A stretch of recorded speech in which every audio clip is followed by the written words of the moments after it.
मीनबहादुर गुरुङले तपाईलाई 50, 60, 70 करोड पर्ने जग्गा दिएर अर्को 20-30 करोडको घर ड्याङ्ग कीर्तिपुरमा मीन भवन कीर्तिपुर बनाइदिने हुनुभयो भनेपछि नेकपा एमालेको धोती खुस्किन अब बाँकी के रह्यो त?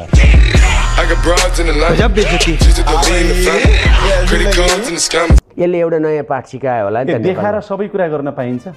त्यसको जवाफदेही त बोक्नुपर्छ। सर तपाईलाई मान्यज्यू एउटा निवेदन गरौँ, तपाईँ र म लुगा नलगाइकन यहाँ हिँड्न सक्छौँ? अमेरिकाको प्रधान न्यायाधीश राष्ट्रपतिले नै नियुक्ति गर्ने हो। अमेरिकाका धेरै ठुला पोस्टर राष्ट्रपतिले नै नियुक्ति गर्छन्। तर त्यही राष्ट्रपतिले डोनाल्ड ट्रम्पलाई प्रश्न पनि सोध्यो। हैन, यो अमेरिकाको उदाहरण नदिनुहोस् न। पहिला यो देशलाई अमेरिका बनाउनु, त्यसकारण सुन्नु न, पहिला यो देशलाई सिङ्गापुर बनाउनुहोस्, अनि त्यो नैतिक अधिकार राख्नुहोस्। देशलाई चाहिँ इथियोपिया र तपाईँ चाहिँ सुडान जस्तो बनाउने, अनि कुरा चाहिँ अमेरिका र बेलायतको गर्ने सुहाउन नि।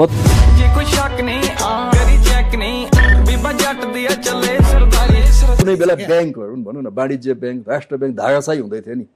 ती वाणिज्य ब्याङ्क, राष्ट्र ब्याङ्क कसले उकासेर ल्यायो त? कुलमानजीले ल्याउनु भयो? त्यहाँ त अर्को कोही सियो थियो नि। होइन, तपाईँलाई चाहिँ किन यो भन्छन् नि कहिलेकाहीँ, अति धेरै न्यु खोज्यो भने तेरो ढाड चिला छ भन्छन् क्या। तपाईँको चाहिँ ढाड यति धेरै किन चिलाएको भने क्या? जनतामा आशा केले जगाउँछ भन्दा सरकारको नीति र कार्यक्रमले, बजेटले त्यसलाई छातीमा हात राखेर भन्नुस् त। एउटा छातीमा हात राखेर राखिराख्छु त। नेपालमा पछिल्लो 10, 12, 15 वर्ष यता आएका कुनै पनि बजेटले नेपाली जनताको आशा, भरोसा, विश्वास कायम गरेर बजेट आउने भयो, ओहो नीति तथा कार्यक्रम आउने भयो, अब हामी जनताको चाहिँ काय पलट नेताले गर्छन् भनेर जनतालाई विश्वास लागेको होला।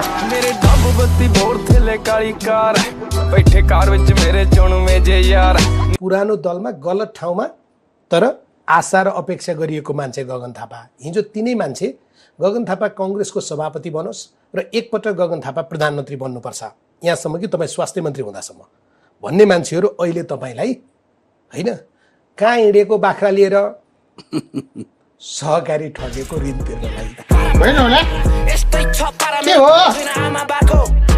गिरिजा बाबुले नै मलाई चाहिँ अझ अगाडि बढ्नुहोस् भनेर प्रेरित गरिराख्नुहुन्थ्यो। त्यो कुरा मैले धेरैचोटि भनेकै छु, रियल कुरै हो त्यो। अलिक मान्छे मारिदिनुहोस् भन्नुहुन्थ्यो। प्रधानमन्त्रीको अधिकार कति हुन्छ भन्नु? प्रधानमन्त्रीको म्याक्सिमम अधिकार हुन्छ, अनि तर तपाईँसँग त्यो पदमा नबस्ने अधिकार त छ नि। मैले भने अनुसार काम गर्न पाइनँ। तपाईँले दुईचोटि भन्नुभयो यो कुरा। तपाईँलाई सम्झाउँ, यदि आफू अनुकूल आफूले चाहेको गर्न सकिएन भनेदेखि तिमी मन्त्री हौ, तिमी छोडिदेऊ न त पद, किन कर्मचारी जस्तो हुन्छौ भन्नुभयो नि तपाईँले, छोडिदेऊ भन्नुभयो। 9 महिनासम्म सोचे जस्तो पर्फर्मेन्स दिन नसक्ने प्रधानमन्त्री चाहिँ प्रधानमन्त्रीमा रहिराख्न नैतिकताले दिन्छ त? जीवी राई 6वटा सहकारीको अध्यक्ष बन्नुभएछ। सहकारी विभागले के गर्छ भने नि, बरु तपाईँलाई पनि एक्नोलेज हुन्छ, प्रत्येक महिना आफ्नो सहकारीको विवरण, साधारण सभा गरे पछाडि सहकारीको विवरण सबै सहकारी विभागमा बुझाउनुपर्छ। त्यो बुझाउनेले त गीतेन्द्र बाबु राई भनेर बुझायो होला नि। अनि 6वटा सहकारीमा गीतेन्द्र बाबु राई अध्यक्ष देखेपछि ती कार्यालयका कर्मचारी चाहिँ गट्टा खेलेर बसे।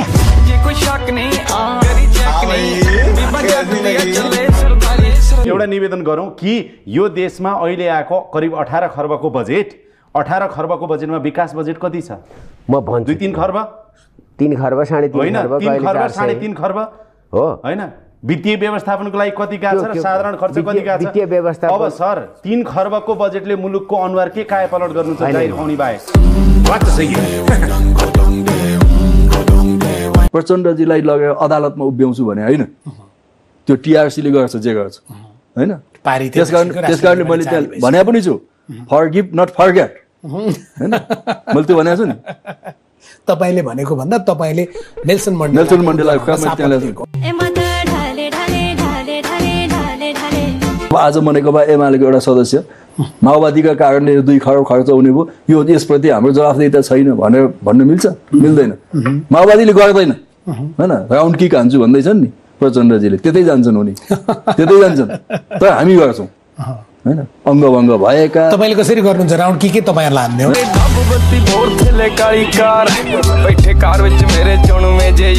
7 सालमा डेमोक्रेसी आउनुभन्दा अगाडिदेखि नै तय भएको ब्युरोक्रेसीमा केही पनि चेन्ज भएन त्यो के थियो भन्दा काम के अरे दिन कटाउने जागिर पचाउने जी हजुरी गर्ने कुरा लाउने कुरा काट्ने यो तहको प्रशासन संयन्त्र थियो यो विकास गर्ने सक्ने सक्षम छैन यसले जिम्मा लिँदैन क्या यसले जिम्मा लिँदैन र यसमा दोष कसको त भनेर फेरि तपाईँ झम्टिहाल्नुहुन्छ नि 1 सेकेन्ड पनि नपर्खी म झम्टिन्ने यसमा हो ल भन् म मेरो क्वेसन दोष छ अर्को सोध्नतिर लाग्नु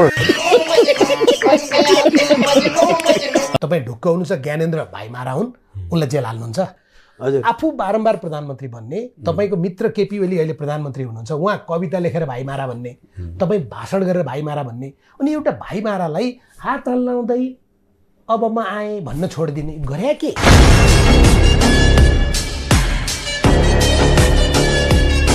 अहिले गणतन्त्रले जति दपेटेको छ लपेटेको छ अधिनायकत्व देखाएको छ नागरिकमा जे गर्नुपर्थ्यो गर्न सकेको छैन हाम्रो जनताको शासन गणतन्त्र भन्ने महसुस म जनतालाई छैन 2000 मान्छे दिनको जाने विदेश जानु परेको छ केही भविष्य यो देशमा छैन भनेपछि त त्यही राज संस्था ठिक थियो भन्ने लाग्दैन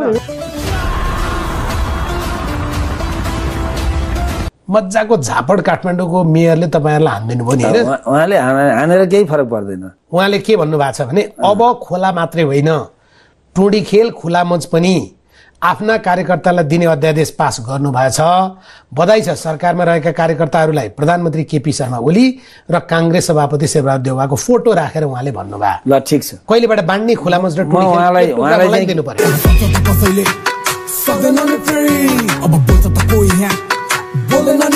तपाईलाई म एउटा कुरा भन्नुस् तिनै तहको अदालतले तपाईलाई मानव नरसंहारमा संलग्न भएको पर्खिनुस् है मेरो प्रश्न मानव नरसंहारमा संलग्न भएको व्यक्ति भनेर कसुरदार ठहर गरेर तपाईलाई अपराधी ठहर गरेको छ अदालतले कानुनी रूपमा तपाई अपराधी हो नि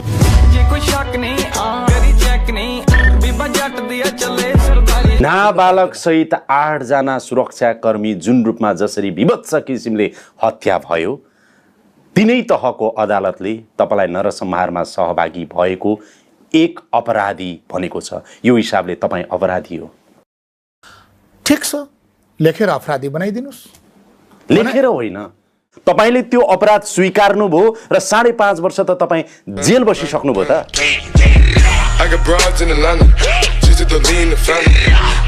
मैले तपाईलाई चिनेको म आफैले समय जोडेको 32 वर्ष भएछ हैन 2049 सालदेखि तपाईलाई म चिन्दछु तपाईले चाहिँ मैले तर यो बीचमा तपाईलाई तपाईकै सहकर्मीले के आरोप लगाए त्यो पक्ष चाहिँ कस्तो धेरै ढाकेर गर्नु भएको रहेछ हैन नक्कली माओवादी भएर हतियार तस्करी गर्नु भएको रहेछ यो बीचमा त्यसैले काठमाडौँमा घर बनाउनु भएको रहेछ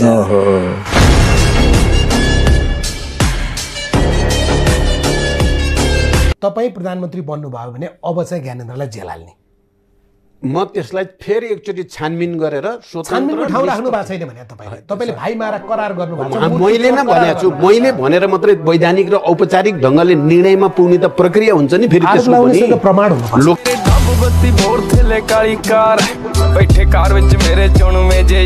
लोड शेडिङको कुरो अर्कोले गर्यो भने तपाईले मलाई प्रश्न सोध्नु नै मलाई अनौठो लाग्छ मैले प्रश्न सोधिरा हैन तपाईको मित्रले लगाएको आरोप सोधेको त्यसकारण त्यो एक समय त दुईटा सरेसको थालमा त्यो पनि दुर्गा प्रसाईको घरमा मिठो मानेर मार्सीसँगै खाएको नि त त्यसो भएर सोधेको ताप्लेजुङको गाउँबाट ढुङ्गे साउ कि साँगु तपाईको हैन त साँगुको त्यो गाउँबाट एउटा मादले झोला बोकेर काठमाडौँ ओर्लेको ठिटो हो नि त तपाई आज तपाईको जो प्रकारको राजस्वी जीवनशैली छ तपाईको कुनै व्यापार व्यवसाय छ के राजस्वी छ त मलाई तपाईको कुनै व्यापार व्यवसाय छ गाडी चढ्नुहुन्छ सुट लाएर हिँड्नुहुन्छ होटल रेस्टुरेन्टमा खानुहुन्छ सबै चिज गर्नुहुन्छ नि यो भन्दा राजश्री के हुन्छ र नेपाली जनताको तुलनामा यो कसरी आउँछ तपाईँ अपराधी त हो। जेलमा बस्दैमा कुनै मान्छे अपराधी हुन्छ? किन हुँदैन? अपराधीलाई पो जेलमा राखिन्छ सर। भन्छु नि म, तपाईँलाई किन राखियो भने तपाईँ अपराधी भएकोले तपाईँलाई जेलमा राखियो। तपाईँ अभियुक्त भएको भए तपाईँलाई हिरासतमा राखिन्थ्यो। तपाईँलाई अलिकति शङ्का गरेको भए सोधपुछ हुन्थ्यो। सिम्पल। बिपीको पुत्र हुनु बाहेक तपाईसँग नेपाली राजनीतिको त्यस्तो के योग्यता छ?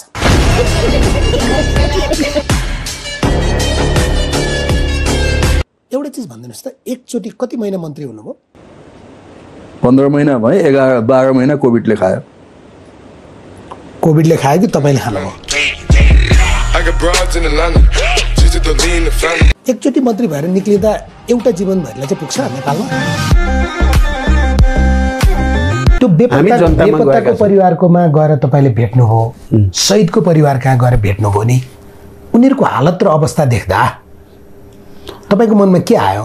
स्थिति दयनीय नै छ र मैले यो पटक हामीले विगतमा जति तपाईँहरूको आँसु पुछ्न हामी आइराख्नु पर्थ्यो त्यहाँ कमी भयो हाम्रो। पार्टी त्यहाँ चाहिँ कमजोरी गरेकै हो भनेर क्षमा याचना गरेपछि सबैले क्षमा दिने हुँदो रहेछ। अहिले यस्तो तपाईँको बोली नै त्यस्तो छ, त्यो भएर एकछिनलाई तपाईँले भनेपछि लुटुपुटु भयो होला।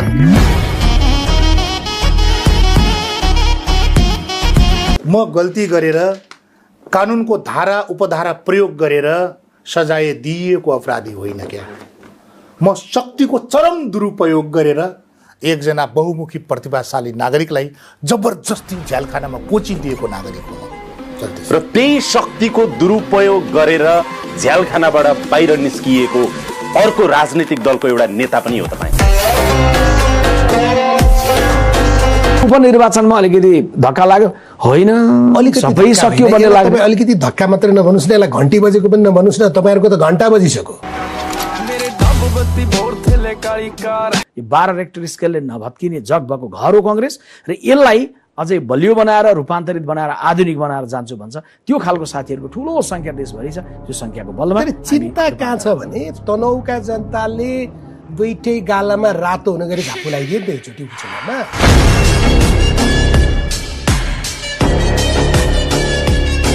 मान्छे चाहिँ हिजो यहाँ थियो भनेर हेर्दैन, अहिले के काम गरेको छ। योग्यता चाहिँदैन, योग्यता चाहिँदैन। म दावा गर्छु भूमि सम्बन्धी पीएचडी गरेको ल्याउनुहोस् मसँग, म चाहिँ एसएलसी पास गरेँ। तपाईँले यति भनेपछि हजुर यो कुर्सीमा बसेर तपाईँको च्यालेन्ज स्वीकार गरिन भने यो कुर्सीमा बस्न म लायक हुन्न र मेरो ल्याकत पनि रहँदैन।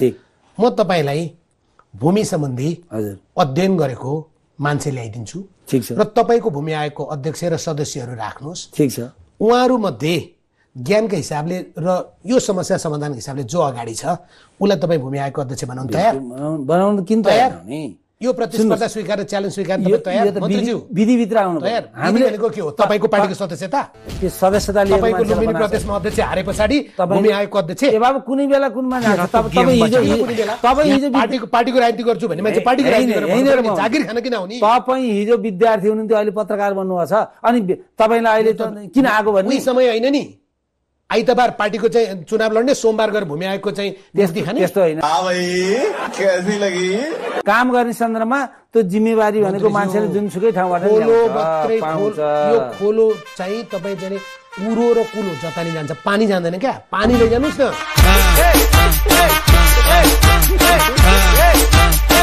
अस्ति एक हप्ता पहिले मात्रै मेरो साथीले, मेरो भान्जीले बर्दियाबाट 2टा कुखुरा पठाइदिनु भएको थियो होइन। म फैसला भएकै तेस्रो दिनमा हो। मैले यो कुखुरा कसैले पनि नखानुहोस् है, जेलका साथीहरू खाउँ काटेर खाउँ भन्दै थिए, नखानुहोस्, यो बाँचुन्जेललाई पाल्नुपर्छ भने के। कहिलेकाहीँ के हुन्छ भने अगुल्टाले हानेको कुकुर बिजुली चम्किँदा पनि तर्सन्छ भनेको जस्तै। कांग्रेस किन त्यस्तो छ भन्छु है, एउटा सन्दर्भ चित्त नदुखाउनुहोस् ल। मुलुकमा अब पेन्सन दिने पैसा छैन, शिक्षकलाई दिने तलब छैन, वीर अस्पतालका डाक्टरले तलब पाएका छैन। तर तपाईँ र तपाईँको अर्थमन्त्री हिजो तपाईँहरूले नै अयोग्य भनेर विदा गर्नुहुन्छ, तिनीहरूलाई पैसा दिने राज्य कोषबाट 1.5 अर्ब पैसा झिक्नुहुन्छ, कांग्रेस साक्षी बस्छ। अरे बाप रे, ये तो धोती खोल रहा है। मालिकको सबभन्दा सेवक जनावर हो कुकुर होइन, तपाईँहरूलाई तुलना गरे होइन।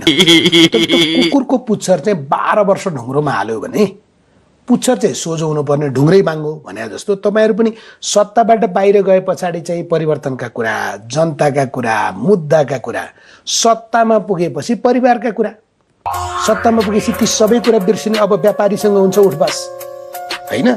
अब त्यो जनता बिर्स्यो, त्यो रोल्पाको जनता नि बिर्स्यो, रुकुमको जनता नि बिर्स्यो, गोर्खा 2 को त अहिले बिर्स्यो। भगवान मनमा विराजमान मन्दिरमा ढुङ्गा ज्यान धन आशावान निराश छन् भोटका थुङ्गा झोपडी नसिब नहुने खोपडी चाहिँ रुन्छ दानमा रोपनी छ डोको भरि हिरा मोती मुङ्गा।